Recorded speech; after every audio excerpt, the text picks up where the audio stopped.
Right now, everybody buys their own hardware.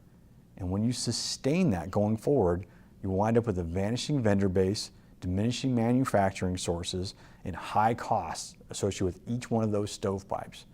Well, what if one organization ran that part, and that organization was keeping pace with the commercial industry and bringing the best of breed from security and processing and compute and network and storage into what the DoD is using for leverage for space systems going forward?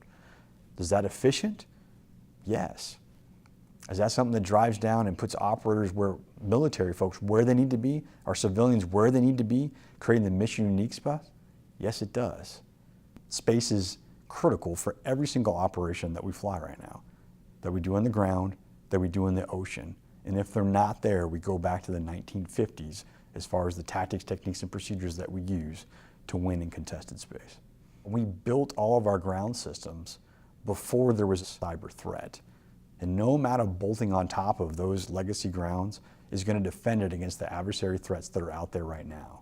You have to be able to port those legacy systems, the capabilities, into an EGS environment for essentially to do defensive cyber operations so that in that contested environment, it's resilient, it can fight through, and operators can still send the commands to the satellites to create the effects that the operators need downrange to battle through the near threats, meaning air, ground, and sea, air, land, and sea that happen overseas.